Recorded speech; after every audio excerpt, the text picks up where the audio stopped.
Hello class, my name is Peter Tillman and today I will be talking to you guys about prison rehabilitation. Did you know that 67% of convicts who are freed are jailed again in less than 3 years? With efficient rehabilitation programs, we can alter this statistic and make sure everyone's environment is safer and convicts can have an easy reentry into life.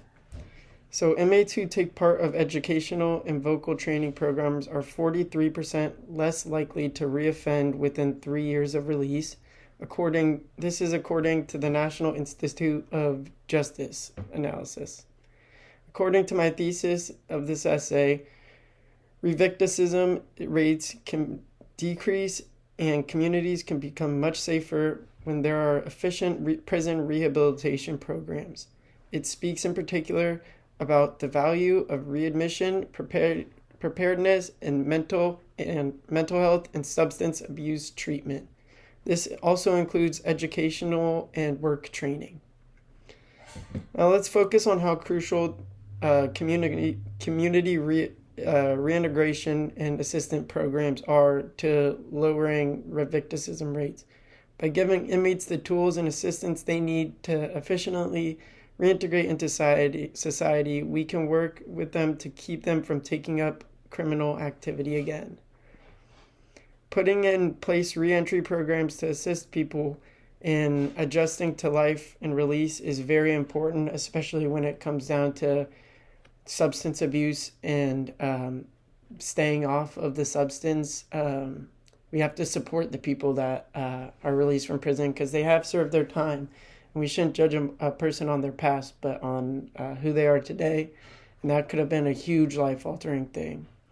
Providing and coaching mental services to assist people navigating through difficulties, reentry, or difficulties coming back into life and finding a job or wanting to start a new life, something that they have not been able to have in the past. This also, by doing this, we need to create supportive networks for offenders and reduce revicticism rates. Forming alliances within the neighborhood, organizations to open up volunteer and community participation practices. Obviously, offenders or hearing about an offender is very scary. But just like every other person and under the law, every person has rights, and we shouldn't judge them on their past. And this will help the offenders as well from not being able to re-enter the stage of criminal activity, and it will keep us all safe. Despite the importance of community reintegration and the assistance initiatives, addressing the underlying causes of criminal conduct is equally important for lowering revicticism rates. Now let's talk about the significance of drug and alcohol treatment programs for prisoners to recover from trauma, addiction, and get ready for a successful transition back into society.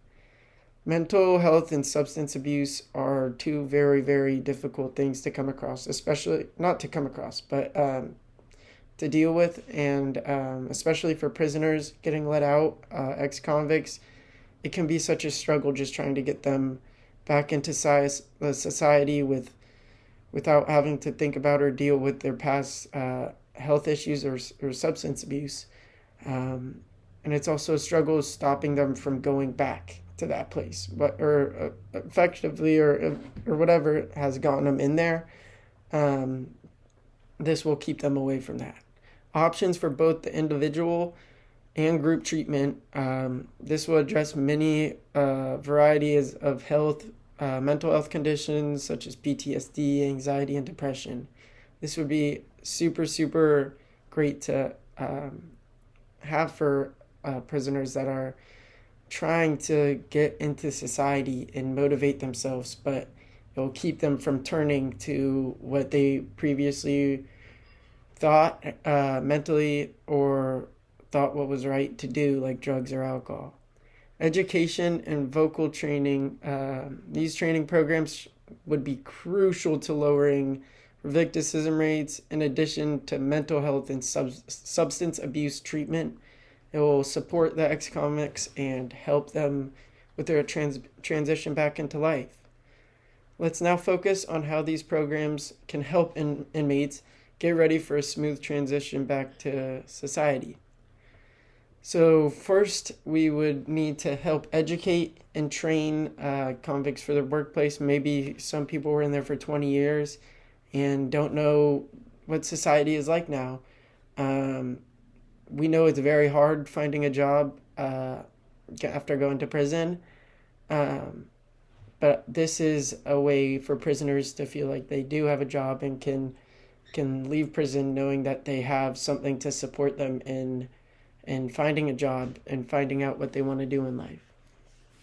Offering educational initiatives, including the GED, further education, and work training is all necessary. We should treat these people exactly the same, no different, and offer them the same amount of support and help starting a new life. Providing a variety of educational options, account variables, and learning styles for educational levels. This would be great in knowing what could help the ex-convict as they're leaving jail. Developing work skills to increase career opportunities. This can all be done in jail, but I'm sure that we can, as a community, come together and help support prisons in another way, maybe by adding more recreational work or other options for studying or learning how to work. In conclusion, successful prison rehabilitations are essential to lowering recidivism rates and building more of a secure and equitable society. It's time to fund these initiatives and provide inmates with an assistance they require for a smooth transition back into society. Successful prison rehabilitation initiatives can be significantly effective for recidivism rates and the development of a more equitable society.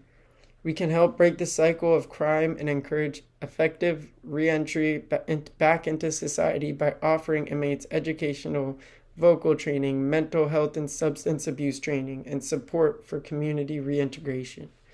For the benefit of our communities and social at large, investing in these programs is not morally appropriate, but also wise. If prison is a convict's rehabilitation, then it is our job as a community to support and drive a person to be better instead of judging them on their past. Thank you so much.